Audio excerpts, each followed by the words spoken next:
Hi friends, அனைவருக்கும் வணக்கம். இன்னைக்கு நம்ம ஊட்டியில் இருக்கக்கூடிய அண்ணா ஸ்டேடியத்தில் தாங்க இருக்கோம். அண்ணா ஸ்டேடியம் எதுக்கு வந்தோம் அப்படின்னா, இன்னைக்கு இங்கே செஸ் செலெக்ஷன் மேட்ச் வந்து நடந்துட்டுருக்கு.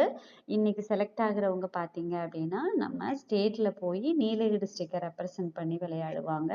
அது கேட்டகரி வைஸ் நடக்குது. அண்டர் 9, அதே மாதிரி அண்டர் 13, அண்டர் 15, 17 அந்த மாதிரி கேட்டகரி வைஸு பாய்ஸ் கேர்ள்ஸுக்கு தனியாக நடக்குது. அதில் பாப்பா 15 வயசு கீழே இருக்க அந்த கேட்டகரியில் வந்து இன்னைக்கு விளையாண்டாங்க. இன்னைக்கு வந்து 5 மேட்ச் முடிஞ்சிருக்கு. ரிமைனிங் 2 மேட்ச் வந்து நாளைக்கு நடக்குது. 2 நாளாக தான் வைக்கிறாங்க. அந்த மேட்ச்க்காக ஊட்டி வந்துட்டு அந்த மேட்ச் முடிஞ்ச உடனேயுமே நாங்கள் அப்படியே வண்டி எடுத்துட்டு மேட்டுப்பாளையம் கிளம்பியாச்சு. மேட்டுப்பாளையத்தில் நம்ம வீட்டை போய் பார்த்துட்டு ஒன் டே அங்கே இருந்துட்டு வரலாம் அப்படின்னு சொல்லிட்டு தான் கிளம்பிட்டோம். 3 பேருமே பைக்லேயே போயிட்டோம் நாங்கள். காலையிலையுமே இங்கேருந்துமே பைக்கில் தான் போனோம். ஏன்னா காலையில் அந்த டைமுக்கு அங்கே ரீச் ஆகணும் அப்படிங்கிறதுக்காக கிளம்பி வந்தாச்சு.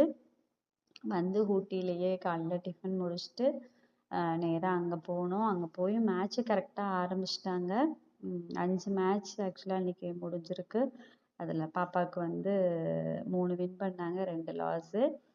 நாளைக்கு வந்து 2 மேட்ச் இருக்குது. எப்படி போகுதுன்னு தெரியல. இருந்தாலும் ஸ்டேட்டுக்கு செலக்ட் ஆகிறதுக்கு வாய்ப்புகள் 90% குறைவு தான். ஏன்னா பாயிண்ட்ஸ் நிறைய பேர் வச்சுருக்காங்க.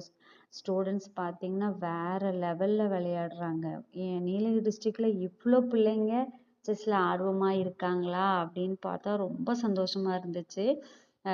அந்த சந்தோஷத்தோடையே பார்த்தீங்கன்னா நம்ம வீட்டை பார்க்குற ஆர்வத்தில் வேகமாக போயிட்டே இருக்கோம். போகும்போது எடுத்த ஒரு சில வீடியோஸை தான் நான் இதில் இன்க்ளூட் பண்ணியிருக்கேன். வீட்டுக்கு போய் வீடு எப்படி இருக்குது, என்ன எதுலாம் பார்க்கணும். அதே மாதிரி நம்ம தோட்டமெல்லாம் எப்படி இருக்குன்னு பார்க்கணுங்கிற ஆர்வத்திலே போயாச்சு. போனால் அங்கே இருட்டாயிருச்சு. நான் அந்த வீடியோ கூட இதில் இன்க்ளூட் பண்ணணுன்னு தான் நினச்சேன். இருட்டில் வீடியோ எடுத்தால் நல்லா இருக்காது இல்லையா? அதனால் அந்த வீடியோ நாளைக்கு கண்டிப்பாக வரும். அதுக்கப்புறமா வேகமாக ஏன்னா மத்தியானமும் அங்கே பெருசாக ஒன்றும் நாங்கள் ஹோட்டலில் போய் சாப்பிடல, கொண்டு வந்ததே தான் சாப்பிட்டோம். அதனால வேகமாக குயிக்காக என்ன செய்ய முடியுமோ அதை செஞ்சாச்சு. பாசிப்பருப்பு தாளிச்சும் சாப்பாடு வச்சேன். ப்ரொக்கோலி வந்து நம்ம ஊட்டி மார்க்கெட்டில் வாங்கினேன். ரொம்ப ஃப்ரெஷ்ஷாக இருந்துச்சு. பர் கேஜியே பார்த்தீங்கன்னா 60 ரூபா தான். வெளியிலலாம் வாங்குவோம் கொஞ்சம் 100 அந்த மாதிரிலாம் இருக்குது. அங்கே நல்லா இருந்ததுனால வாங்கிட்டு வந்தேன். அது முட்டை போட்டு ஒரு பொரியல். இந்த பாசிப்பயிரை தாளித்து இன்னைக்கு நைட்டு சாப்பாடு இவ்வளோ தான் முடிச்சாச்சு. நம்ம தொடர்ந்து வீடியோ